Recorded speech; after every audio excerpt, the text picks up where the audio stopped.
Welcome back to Rising. Niall, what is in your notes today? Today, we're looking at a new development in the matter of the Epstein files, a development that happened last night when Donald Trump waved the white flag and tried to call it a victory. As we all know, Trump has spent months trying to quash full disclosure of the files for mysterious reasons. Republican Congresswoman Lauren Boebert, who supports disclosure, was summoned to the White House Situation Room just last week for a meeting. But credit where it's due, Boebert stood firm. And the same goes for Congresswoman Marjorie Taylor Greene, who Trump twice called a traitor over the weekend. Greene says threats of violence, including a specific threat of a pipe bombing, followed. Greene says that Trump's quote, unwarranted and vicious attacks against me were a dog whistle to dangerous radicals that could lead to serious attacks on me and my family. We wish her safety, of course. Trump's opposition to disclosure has also featured ferocious personal attacks as well as slimy innuendos against Congressman Thomas Massie. Massie is the Republican who has spearheaded the drive for a vote in the House of Representatives, along with his Democratic colleague Ro Khanna. Now, yet after all that, the GOP was willing to defy Trump, a rare occasion indeed. The party's leaders on Capitol Hill were bracing for dozens of Republican defections in a final vote on the Epstein files. Massie predicted 100 Republicans could take his side. So Trump, staring defeat in the face, turned tail. Me against the files being released? Where'd you get that idea? That was the general gist when he tweeted, or rather Truth Social, that, quote, House Republicans should vote to release the Epstein files because we have nothing to hide and it's time to move on from this Democrat hoax perpetrated by radical left lunatics in order to deflect from the great success of the Republican Party, including our recent victory on the Democrat shutdown. That's what he wrote on Truth Social last night. Incredible stuff. Again, let's tip our collective hats to Massie and Taylor Greene and Boebert and even Nancy Mace, the four Republicans who stood up to Trump over Epstein at real risk and won. As for the president, maybe the combination of inevitable defeat in the vote and widespread public mockery of his ridiculous stance became just too much to take. Here's part of the cold open from NBC's Saturday Night Live at the weekend. Jeffrey Epstein, I barely knew the guy, okay, as evidenced by the thousands of pictures of us together dancing and grinding our teeth at various parties, always leering and pointing at something just off camera, probably a book we're excited to read.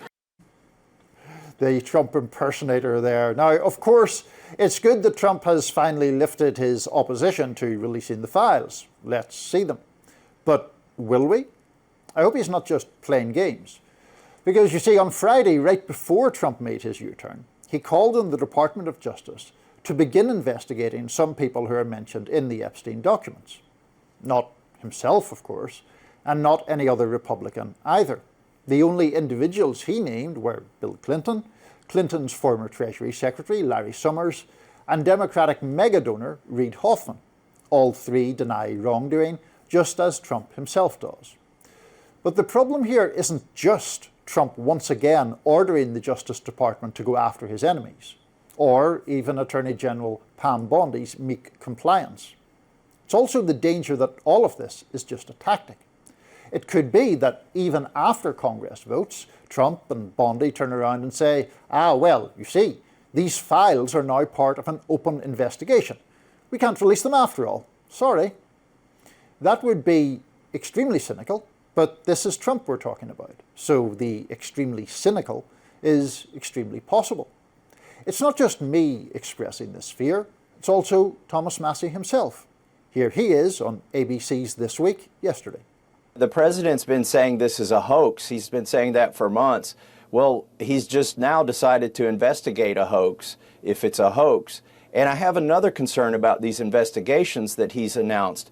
If they have ongoing investigations in certain areas, those documents can't be released. So this might be a big smokescreen, these investigations, to open a bunch of them as a last-ditch effort to prevent the release of the Epstein files. Trump didn't take kindly to the suggestion of a smokescreen.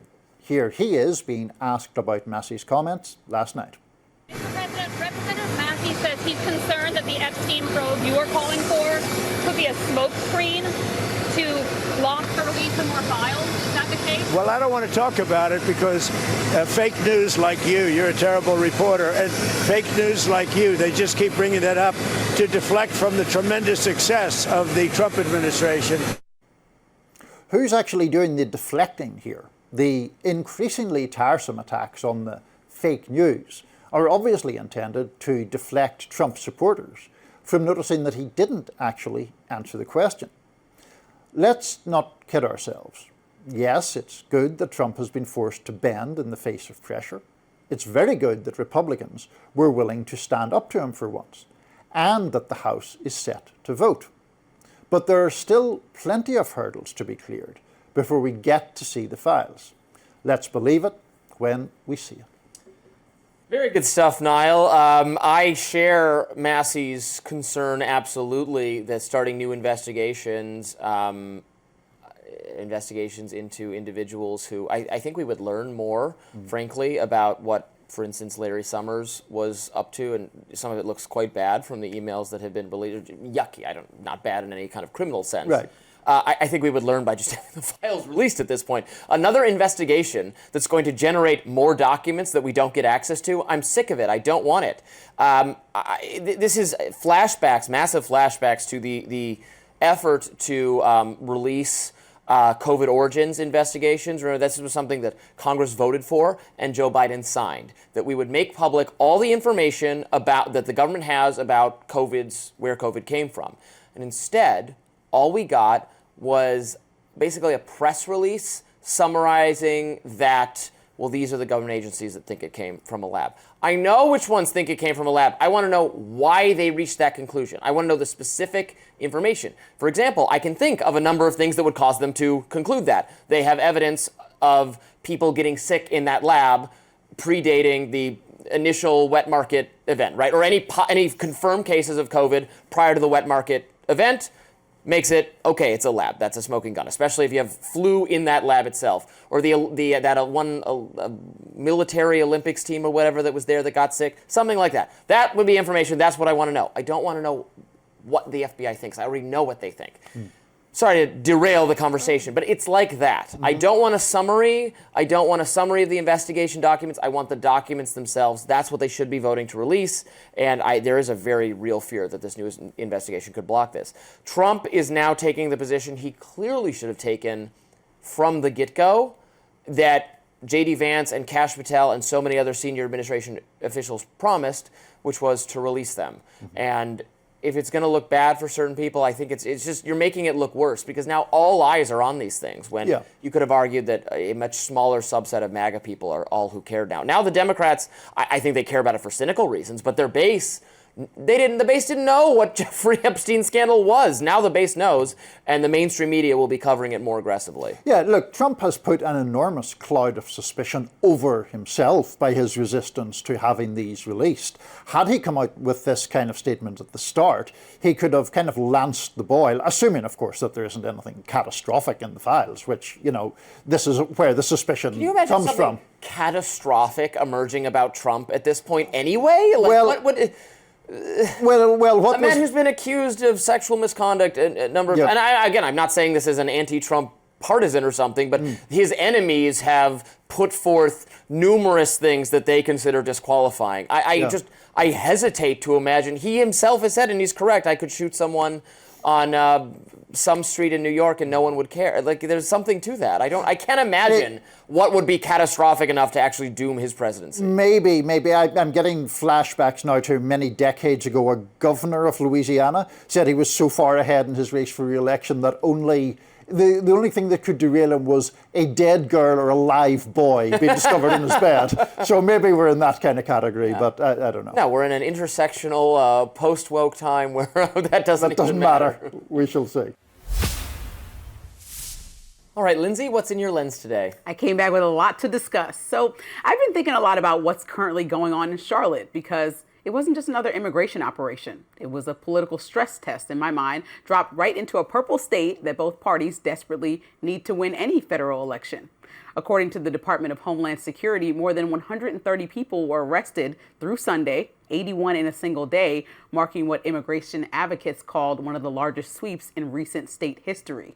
By Monday, Border Patrol agents were spread across Charlotte, led by Gregory Bovino, the high-profile MAGA-aligned official who has carried out similar crackdowns in both Chicago and L.A. Now, the New York Times reports that some of the people approached or arrested were hardly hiding in the shadows. A man helped with a church cleanup, workers at Home Depot, a landscaper hanging Christmas decorations, and even a, quote, Hispanic U.S. citizen whose truck window was shattered by an agent. What makes this moment different is where it happened. Mecklenburg County is one of North Carolina's biggest Democratic strongholds, but it's also a place where Trump made major gains in 2024, helped by improved support among, well, Latino voters. In 2020, exit polling suggested Biden won 57% of Latino voters to Trump's 42%. By 2024, the numbers tightened. Trump won half, while Kamala Harris only received 49%. That's a big shift. And even with the momentum of Trump winning the election, his policies are negatively affecting local Republican candidates. Candidates like Edwin Peacock III, who lost his citywide race a few weeks ago during the election by more than 40,000 votes as voters turned out in force to rebuke Trump. Edwin spoke to the Times about the current immigration crackdown and said, quote, "There's going to be a political response to this." He added that if people feel anything like they did on election day, quote, "I can assure you that it's not going to be a good night for anyone in the Republican Party if this kind of activity continues to haunt American cities." He's not wrong. When you bring a nationally televised crackdown into a city built and sustained by immigrant families, many from Latin America, you're not just enforcing policy, you're reshaping political coalitions. You're turning quiet neighborhoods into battlegrounds. And the polls back up why this moment is so delicate. A New York Times Siena poll this fall found that while a majority of voters support deporting people who are here illegally, they also believe Trump's methods go too far. Another Times poll in January found 87% of voters support deporting immigrants with criminal records, but that only drops to 55% when talking about removing all undocumented immigrants. Even Trump has shown some discomfort with sweeping workplace raids, pausing many earlier this year in agriculture, hospitality, and restaurant industries. So if the president hesitated on those raids, but the raids are now happening again, Charlotte becomes the test case for whether this strategy helps him or hurts his entire party. In a city that relies on immigrant labor, immigrant innovation, and immigrant families, casting a wide net doesn't just catch people, it catches consequences. If this weekend was the opening act of a consistent, tougher immigration posture heading into 2026 and 2028, then Charlotte might be the first place to show us something important. Immigration isn't just a policy fight, it's a political gamble. And in a purple state like North Carolina, one misstep can turn strategy into setback. Well, look, I think the administration's immigration policies, like you point out, have been very extreme in some cases. Trump obviously ran on deporting a lot of immigrants, and there is major, in my view, public will to do something about illegal immigration. But does that mean there's, however, millions and millions of them here, 12 million or more? Does that mean every single one gets rounded up, or that we live in a police state to catch them all, even if they've been here for decades, even if they're working? I say no. Other people in MAGA disagree, but that's what they're working out, to what extent they're going to do that. And you're right that Trump himself has said, well, you know, we need people to build houses. We need people to pick crops. We need high-skilled immigrants. He was complaining to Laura Ingraham about exactly what I've complained about and you've complained about, that factory where they brought the South Koreans to build it, and he deported them. He said that was the stupidest thing ever. I was glad to hear him say that. Because it was going to bring a ton of jobs. There's also, the farmers all over Pennsylvania that are saying scaring off immigrants is hurting them. So there's a lot of conversations about the same people that got Trump to the finish line in some of these states like Pennsylvania or even North Carolina. And just like in Georgia, I think North Carolina is one of those battleground states that people are really going to look at for these Senate midterm elections that are coming up next year, and going to say this is like exact example of now having gone in North Carolina and how they respond to this behavior. Because a lot of people said this last election, which a lot of people won that were in Democratic cities or cities that go back and forth. So it wasn't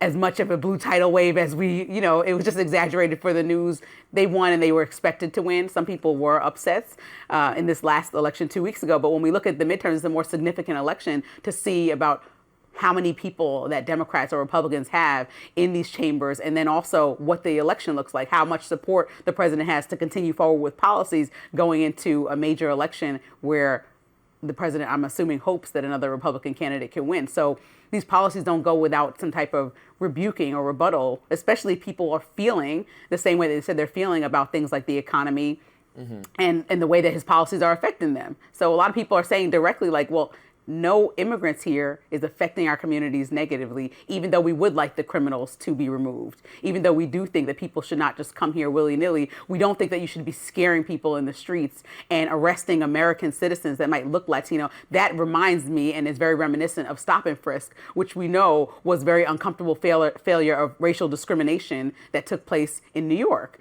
And so it could go easily into that territory, and we've seen examples of it. And so that's the biggest thing, where you don't want to scare the same population that you touted the last election came to the Republican Party in droves, in numbers that he was proud about and talked about, having people of color, people who were Latino voters voting for him. And now treating the same people and their family members in this community who are not criminals that way does not align with continuing to keep those people voting for you. Right. I guess I wouldn't use, you keep saying scared or fear. I think that wouldn't be the way I would put it. I would say that no one, we're Americans, we're for liberty and freedom, and we want to be left alone. Nobody wants to be harassed by the government, whether it's the police, whether it's anybody, you know how much I hate the TSA. Stop touching me. Get away from me. This is pointless. I don't mind the TSA. I want to feel safe on the plane. But we're not going to divert to that conversation. Well, that's it. That's the attitude that I think is not, well, it's characteristic of you, and I'm sure it's characteristic of many people, but safety, security, and liberty are often in conflict. This is the philosophy that undergirds our entire Constitution, right? How much you can always have more safety and more security at the cost of liberty. We could require people to put on 2 seatbelts when they get in the car, right? It'd raise their safety a little bit, but it'd be really annoying. So how much do we require people? Do we infringe on people's rights in order to keep communities safe? So we could have more safety from illegal immigrants who commit crimes or anyone else, right? If we had cameras everywhere, if we had police on every street corner. Right now we're like literally doing that experiment. In areas of DC, there are National Guard troops everywhere. And guess what? There's less crime because there's National Guard troops everywhere. But I would argue that while I appreciate what they've done to bring down our staggering level of crime during the summer, it's not a permanent solution, or shouldn't be, to just have armed guards everywhere, to just have cameras watching us at all times so that we're good behaved citizens. That's not what we want. I don't think Latino communities, who also don't want illegal immigration and think that something should be done about illegal immigration, nor is it their top demand, by the way. It comes through in polling that Latinos are not specifically worked up about immigration policy or border policy in general. But you're right. If they're being overly policed in a stop and frisk type way, that will inspire backlash and discomfort, because nobody likes that. Nobody likes to be overly monitored or screened or watched or harassed by their government. And that's why I think that North Carolina will be a specifically interesting place to watch, because that's a state that both parties will fight over, and really, truly one of the only states that's actually purple for the most part. Some states are pretty significantly either red or blue. And so he's testing out these policies in a place that, what he does right now will affect the next 3 or 4 years. And so we'll see. I think that what happens in 2026 there will be an indication for, even though I don't like to over-predict what will happen in 2028.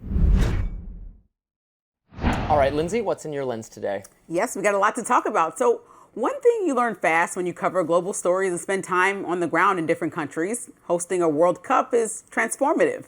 I was just in Qatar last week, and you could see how that tournament reshaped their entire tourism economy. Infrastructure upgrades, packed hotels, new jobs, a level of national pride that spilled into almost every conversation. The World Cup isn't just a game, it's an economic engine and an international spotlight. So with the U.S. finally stepping into that spotlight next year, what you'd expect right now is unity, coordination, a moment to show the world we can pull something big off without the usual chaos. And then President Trump stepped into the Oval Office. Standing next to the FIFA president, Gianni Infantino, the president started floating the idea of actually pulling World Cup matches from certain U.S. cities. Not based on logistics, not based on FIFA decisions, but based on whether Democratic mayors and governors would, quote, behave. Those are his words, not mine. In that Oval Office moment, he said, quote, the governors are going to have to behave. The mayors are going to have to behave. Then he pivoted to California and started musing about sending in the National Guard to Los Angeles to give that city some, quote, extra help. Now, this wasn't subtle. It was a warning shot, and it was the first one. I mean, it wasn't the first one. Trump has already threatened Boston for its Democratic mayor, Michelle Wu. Now, Los Angeles and Seattle are on the list, cities that have been planning, spending, and preparing for years. Cities FIFA already vetted. And then he went even further. If we think there's going to be a sign of any trouble, I would ask Johnny to move that to a different city. We have a lot of cities that would love to have it, number one, and we'll do it very safely. So if we think there's a problem in Seattle where you have a very, very liberal/communist mayor, I would say, certainly beyond just liberal. I watched her over the weekend. Wow, that's another beauty we got there. But if we think there's going to be a problem, Johnny, can I say we will move? I don't think you're going to have this problem, but we're going to move the event to someplace where it's going to be appreciated and safe. Seattle, the city Infantino himself toured and called a, quote, cut above the rest, suddenly being cast as a security risk. That's a pretty wild pivot, especially for an event already awarded in 2022, with 11 U.S. cities spending years on infrastructure, security, coordination, and preparation. It's hard to overstate how unprecedented this would be, moving World Cup games months before kickoff. That's not just rare, it's unheard of. This isn't swapping a conference room. These host cities have budgets, partners, hotels, transit systems, and millions of visitors already locked in motion. But all that is now colliding with Trump's broader tactic, sending the National Guard, ICE, CBP, and other federal forces into Democratic-run cities to crack down on immigration and crime. We've watched these deployments raise alarms from community leaders and civil rights groups. And we've seen reports of U.S. citizens getting swept up in the dragnet. Just this weekend, Charlotte got a taste of that, quote, help. Trump says his preference is simply that Democratic mayors invite the National Guard in right now. No pushback, no debate, and if not, well, their World Cup games might be on the line. Look, I'm all for keeping people safe, but using the world's biggest sporting stage as leverage over America's own cities, that's not security policies, that is political theater. And the World Cup deserves better than a power play. It deserves unity that it was designed to bring. What sport is this? Is this soccer? This is soccer. This is the most popular sport in the world. And so to not know about it, kind of shows the ego of the American that doesn't understand that the most popular sport worldwide is not, it's football, which we don't call it, but soccer. We have actual football, which is... Yeah, but it brings out millions of people that travel. Sure. We're going to bring our economy boosted in all these cities that planned for years. And so even if you specifically, Robbie, don't care about it, the rest of the world is traveling to the U.S. to inflate our economy and bring it up. From cities, particularly in East and Southeast Asia, maybe in the Middle East, you just come back from Qatar, that are orderly, where there's no crime. No, they come from Europe also. Right, there it's criminal and dirty, we know. But in other places, it's clean and it's safe. And they're going to come to our cities and find, oh wow, America is not doing as well as I thought. Maybe that is what the administration is trying to guard against, giving us projecting weakness because of the crime and dysfunction and disorder in some of these cities like Europe. We don't want that, and so Trump is expressing that concern. Yes. We shouldn't move. You're right. We shouldn't suddenly yank from Seattle or wherever else Los Angeles, Boston, host a soccer game. I don't see why the federal government has anything to do with coordinating this. I also think, frankly, the benefits of hosting large sporting events in terms of like economic development, et cetera, is always overstated. I find it just gross how much government money is spent on building new stadiums for private teams, if we're talking about just domestic sports.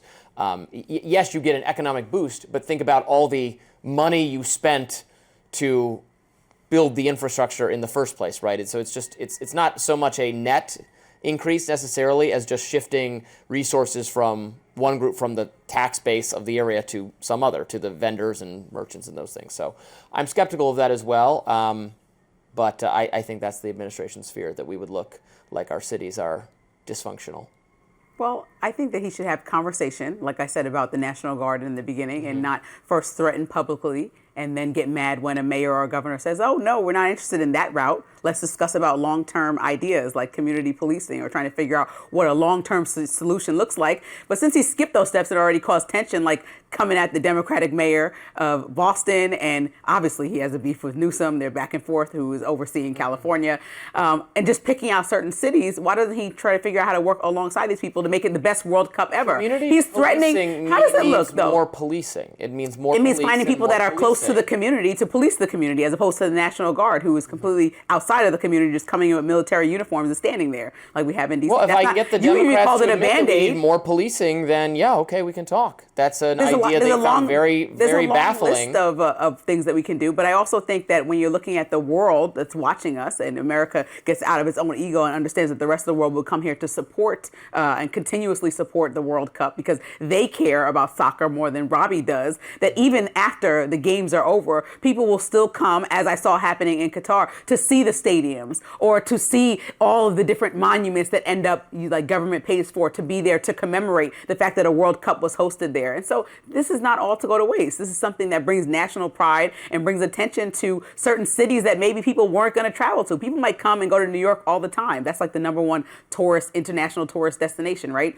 But people might not come all the time and go to Seattle or Boston. And so now these are places that people who are outside of our country are going to stop, spend money, and continue to patronize businesses there. And so somehow that's a bad thing, because President Trump thinks our crime is so out of control that we won't be able to host these people in 6 months. And I just don't believe he thinks that. I think he's just throwing out idle threats because he's not getting what he wants. And so this is how a baby throws a tantrum. I think we're very much at cross purposes here. I would rather have the cities be made nicer and cleaner and more safe, and spend money there on things that are legitimate functions of government, which is providing for public safety and maintaining the public parks and those things. Those are the legitimate functions of government. Making nicer sports stadiums and building sports monuments or whatever is not at all a function of government and should not be done. So if we're going to spend government money, spend it on making the cities nice. So the president should have said no thank you to the Biden should have said no thank you to the World Cup when they awarded it to the U.S. and then gave it to cities. That's what you're saying, because he's in the. I would need to know more about exactly who pays for what in terms of getting the city ready. If it's voluntarily being done, if it's being done via democratic means, or if it's being done by private forces, then fine. If it's the federal government and the taxpayers' responsibility, then yeah, I very well would have said no thank you. And now the cities have been preparing for this since 2022. You think it's appropriate now, 6 months out, for the president to say we might just switch gears? That's a good strategy? No. Exactly.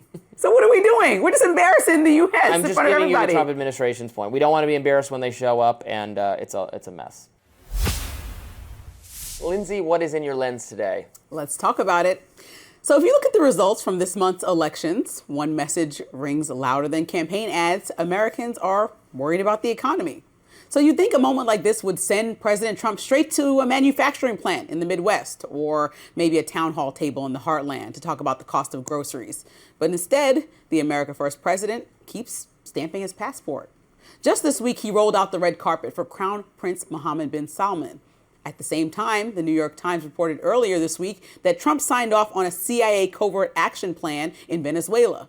Add that to his $20 billion bailout for Argentina and the summer bombing of Iran that even some of his isolationist supporters didn't want, and you start to see the outline of a president who talks America first, but keeps America abroad. And that's where the break in MAGA dam begins. His base, folks who saw him as the antidote to foreign entanglements, are growing uneasy. Trump seems to know it too. He admitted during a business forum, quote, "My poll numbers just went down, but with smart people, they've gone way up." That line wasn't exactly reassuring to a movement already angry over everything from affordability to his meandering response to the Epstein files being a, quote, hoax. The fury really lit up last week when Trump brushed off concerns that Chinese students were taking college spots from Americans. Then, in an interview with Laura Ingraham, he dropped this gem saying, quote, I know what MAGA wants better than anyone else. That didn't calm the waters. By the next morning, things boiled over when he suggested there weren't enough talented workers in the U.S., defending his push for more high-skilled foreign workers on H-1B visas. And that's when social media delivered a gut punch. Hashtag America Last started trending, and even some declared, quote, MAGA is dead. But Trump, standing before billionaires and executives at a U.S.-Saudi investment forum this week, doubled down. Not on middle America, but on the global stage. And then came the soundbite heard around the MAGA world. You can't come in, and I'm explaining, you can't come in, open up a massive computer chip factory for billions and billions of dollars like is being done in Arizona, and think you're going to hire people off an unemployment line to run it. They're going to have to bring thousands of people with them, and I'm going to welcome those people. Now, I love my conservative friends. I love MAGA, but this is MAGA. That may have played well in a ballroom full of foreign investors, but it lands differently with voters who thought they were electing a champion of workers, specifically American workers. Yet Trump didn't stop there. This week, he announced he's preparing to jump into a new global conflict, Sudan, because he says his, quote, friend, the Crown Prince, asked him to intervene. His Majesty would like me to do something very powerful having to do with Sudan. It was not on my my charts to be involved in that. I thought it was just something that was crazy and out of control. But I just see how important that is to you and to a lot of your friends in the room. Sudan, and we're going to start working on Sudan. Sudan has been crushed by civil war for more than 2 years, trapping tens of millions in a humanitarian crisis. But as he leans into another international mission, a new Marist poll shows that Trump's approval is at just 39%.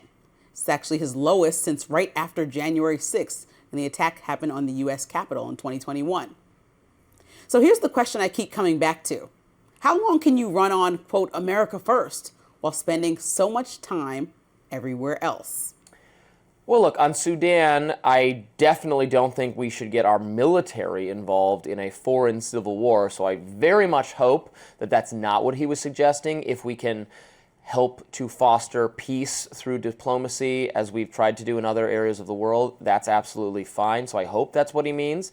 But if it is another foreign entanglement militarily, then yes, I would agree with you that that betrays the America First ethos.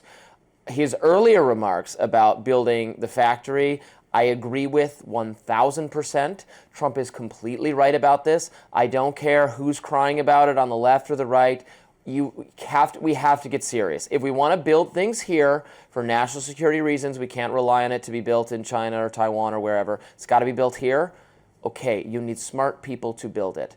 And you need to find them wherever they are. Not on the unemployment line, he says. Right, they're not on the unemployment line. If they're in India, fine. If they're in China, fine. Get them out of there. Drain those. I want to drain those countries of their resources. Bring them here if they're going to work. Right. We're not going to let in everybody from all over the globe who has a sob story about refugee stuff or is not going to work or hates America. No, none of them. If you want to come here and work and build something and you know you're smart about computers or you're wealthy or whatever, then you're welcome. And that's Trump's ethos, and that is America first. It's not putting America first to like have some North Korean style system where we have to assemble all our own computers and furniture and grow all our own food because we don't engage in trade. That's just like socialism. That's just literally socialism, which is a very bad economic system that impoverishes every country that tries it. So I agree with him wholeheartedly, and MAGA's got to get on board because you want to build the factories here, we need people who know how to build them and run them and operate them. That we Sorry. Within the party. I was literally just laying out. It is a friction, and I'm explaining why the other people are wrong. Yeah. So then what's the plan here? Because he's saying America first, but he also has mentioned and suggested he's putting boots on the ground possibly in Venezuela. That's an issue. At the same time, he's looking at the leader of Saudi Arabia sitting in the audience with foreign investors and saying, my friend asked me to help. I'm going to jump in this conflict. This is a man contradicting everything that he campaigned for on the campaign trail. I mean, on the presidential trail. He's trying to create... And now doing something differently. He's not. Yeah, he is. No. He's getting involved in all these foreign conflicts in ways that the government doesn't even approve of. Congress doesn't even approve of. The American people don't approve of. Okay, specifically, if getting involved is military, I agree with you. And I, too, have expressed a lot of concerns about Venezuela. Recently with Venezuela. Yeah, he's getting involved by killing people already. He's not just getting involved by threatening a leader, having rough conversations. He's blowing up boats, which possibly could have civilians on them, taking actions that generally would run through our Congress and doing them on his own by labeling them terrorism. Yeah. And he's already moved past the point. I mean, he's pretty much acting warlike. So we don't have to pretend like we don't understand how Trump does move when he wants to move and wants to skip over traditional law and steps that are taken in cases like this. So I'm just pointing out things that he said recently. Now we have the leader of Saudi Arabia here who he was protecting vehemently in all ways, even though the Biden administration accused them of killing a journalist. They say they didn't. Biden hugged him too. Even though they asked the question, President Obama hugged him, and that was fine. I didn't care about that because you know what? We gotta have good relations with the leaders of other countries, even if they're Venezuela. Well, I would love to have a good relationship with the president of Venezuela. If they want to have a good relationship with us, then fine. They don't. Maduro sung Imagine the other day. He certainly does want to have a good relationship. No, he wants to maintain his hold on power. In the same way that Assad wanted to maintain his hold on power. If your own people oust you in favor of someone who's more Western, then, well, yeah, but there's no plausible. I wish liberal democracy could spring up magically in every corner of the globe. We kind of thought that was what was going to happen when we took out Saddam Hussein and then or Gaddafi or anyone else, and we learned the people running Afghanistan, we learned that the Taliban, we learned that it's not so neat and simple. So we're trying a different approach now, which is foreign policy realism, which is engagement with people in the world, like the new leader of Syria, who does want Western engagement, great. If the Saudi leaders want Western engagement, great. Maybe we can get something out of them. I don't want to be swindled, but I trust the president to get a good deal for the American people. I mean, after Marjorie Taylor Greene's been hollering for the last month about how President Trump is not involved locally, after the American people... Well, but that's a lame criticism. I'm just saying, but after the American people are saying and giving him the lowest approval rating, mostly based off the economy, and after he's giving Argentina millions of dollars and doing all this stuff, don't you think some people have the right to feel neglected by the president who promised America was first in priority, but he's doing things that he wants to do internationally?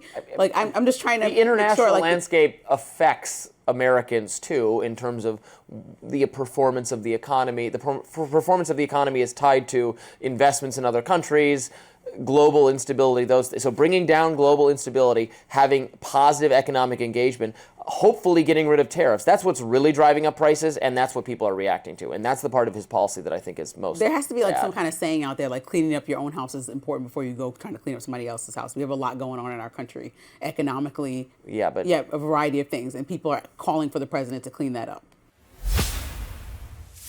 What's on your lens? Not that, but we'll get to that. So no one had this on their 2025 political bingo card. Zohran Mamdani, New York's new mayor-elect and self-described democratic socialist, walking into the White House to sit down with President Donald Trump after months of them lobbing political grenades at each other. Yet, here we are. And honestly, I think this meeting needed to happen. So Mamdani is only 34 years old, barely known outside of the 5 boroughs before this election season. Now he's suddenly a national figure, and Trump is calling him the, quote, communist mayor who supposedly begged for an Oval Office sit-down. Mamdani says the agenda for the meeting is about public safety, affordability, and economic security, all things New Yorkers are desperate for, in his words. He also spelled out why this moment matters. Take a look. I know that for tens of thousands of New Yorkers, this meeting is between 2 very different candidates who they voted for the same reason. They wanted a leader who would take on the cost of living crisis that makes it impossible for working people to afford living in this city. Then he doubled down. My team reached out to the White House to set up this meeting because I will work with anyone to make life more affordable for the more than 8.5 million people who call this city home. I have many disagreements with the president, and I believe that we should be relentless and pursue all avenues and all meetings that could make our city affordable for every single New Yorker. Now, here's where my unpopular opinion comes in. Mamdani and Trump are a lot more alike than either of them wants to admit. And that's exactly why this meeting has real potential. Think about it. They both ran as political outsiders, promising to blow up the status quo. They both use social media and alternative platforms to bypass traditional media in many ways. Mamdani even threw a press conference exclusively for influencers and content creators. That's a page straight out of the Trump 2016 playbook. Now, according to NBC News, his team said it was, quote, aimed at reaching new and less politically engaged audiences. That's also MAGA 101. And look at their core messages: affordability, the economy, the everyday American, or in Mamdani's case, the everyday New Yorker. Strip away the ideology, and they were talking to the same pain points. When voters in two completely different universes respond to the same message, maybe the divide isn't as deep as the headlines make it seem. These two have traded barbs for months. Trump accused him of being a, quote, communist and threatened to even deport Mamdani and even withhold federal money from New York. Mamdani clapped back on election night, telling the president to, quote, turn the volume up. Trump fired off, quote, and so it begins, on Truth Social. It's messy, it's petty, it's politics. But today's meeting, it could be the first adult decision either of them has made in a minute. Because if two men who built their brands on division can show even a flicker of cooperation, that sets the tone for the entire country. They don't have to like each other. They don't even have to agree. But they do have a shared responsibility: the cost of living, the crisis that's hitting millions of Americans. And on that, their goals definitely overlap. So here's my lens. If Mamdani and Trump really do have so much in common, then maybe, just maybe, they can let bygones be bygones and show America what working across the aisle actually looks like. If they want to prove they're leaders, this is their chance. And honestly, that might be the most affordable change either of them can offer right now. Well, really interesting, Lindsey. I actually agree with everything that you said. You think they're similar? I do, yeah. Well, so I was talking to a Democratic strategist who was talking about really how they ran the Mamdani campaign. He wasn't on it, but watching from the outside and living in New York. And he said that Mamdani's goal was to build a grassroots coalition and to get out low and mid propensity voters and people who had never voted before. That is exactly what Trump did in 2024, was they focused on low and mid prop voters, right? So there is a complete overlap in the strategy of who they're trying to appeal to. They both focused heavily on economic issues, and they're both these sort of outsider, like supposedly not really politician type candidates. So I do think that strategy-wise, they are alike in a lot of ways, and I'm very curious to see how this meeting goes. There's not a lot of details about it, which is interesting. I know, we're trying to talk to all the White House correspondents that we know. They're like, right, the reporters don't know anything. The White House officials, perhaps outside of people actually involved in the immediate planning, don't have no idea when he's coming or like where he's going to be. They said he's going to show up, and that's when we'll know that he's there. I think for entertainment purposes, right, a lot of people are looking at this and like, oh, this could be like Real Housewives of Potomac, right? Like he can get in the Oval Office. And it's not that great for our country to have that happen. Like to have a moment that we had with Volodymyr Zelensky where there's a blow up between the vice president and a president of Ukraine and our president, or like what happened with the South African leader that came in the Oval Office and there was a kind of discrepancy, articles pulled up just to like for a gotcha kind of moment. Even though there might be merit to the issues, there's a way and decorum that I hope we can bring back to the office, even with the transparency that the president says that he has by having the arguments out loud in front of everybody. I would love to see them talk about it, because what I know is that looking at polling and how the trajectory of polling has gone this year is that people are really frustrated with political leaders on both sides of the aisle. It usually gets people out to vote. I think sometimes people get out to vote because they want their cause championed, and some people just get out to vote to have something stop that's currently in leadership. And so if people are upset about the economy still and we're blaming Biden, but Biden is no longer to blame, then the onus is now on President Trump, who's now 11 months into the year. And I think that he can work alongside the New Yorkers that are frustrated, people that remind me of like a Joe Rogan, who went from supporting Bernie Sanders to supporting President Trump, because some of those policies of talking to the everyday American overlap. They can have an opportunity to show Congress possibly how to behave and maybe get stuff done. Or they can have a theatrical moment that we'll talk about for the next few weeks that gets us nowhere. And I'm also curious to see where immigration comes up on this, because Mamdani has said that he does not want the city to cooperate with ICE, which was something that Mayor Eric Adams was willing to do. I wouldn't be surprised if that's an ask that Trump makes of Mamdani in exchange for getting that federal funding. There was an interview that Mamdani did with a local news outlet earlier this week where he was asked about the free bus program, and he wanted to fund it by raising corporate tax rates, which Kathy Hochul has already said that she's not willing to do. And he was like, well, the most important thing is not how we fund it, it's that we fund it. And so he's already running into roadblocks in terms of implementing his agenda. And so I guess the question then is, will voters blame him if these things don't get implemented, or will Kathy Hochul become the sort of scapegoat? Oh, right. And I think there's a lot there about what Mamdani has said on the campaign trail. But again, I liken him to President Trump as well about things that are promised, like I'm turning this economy around first thing, and we're 11 months into the year, or I'm ending wars. And even though he says it was an exaggerated claim, immediately, days into his presidency, and or months in before we even started having real conversations. I think that those are, people overpromise on campaign trails on both sides of the aisle. So there's going to be frustration there. Mamdani has some real pie in the sky ideas that don't land for all Americans specifically, but New Yorkers. So I think he's going to have to explain himself. But as long as he's pushing and we see some results, the best thing that can happen to him is that even one of his policies lands and provides a runway for New Yorkers to have ease economically. And then Democrats can maybe look to some of the policy ideas without saying we adopt this entire idea of being democratic socialists, and say these policies work, and this is what we're implementing into our strategy for the next few years, because I'm not seeing a clear strategy. I am excited to see what comes out of this meeting. The tone, what they talk about, how long are they going to sit in front of the cameras versus maybe having some sort of, backroom meeting where the press isn't privy to it? And are they going to take questions from the media too, right? They need to. I mean, if you took questions with the leader of Saudi Arabia, the Crown Prince, come on, you could take questions with Mamdani. This is like the stakes were a little higher with the Crown Prince, so we'll see.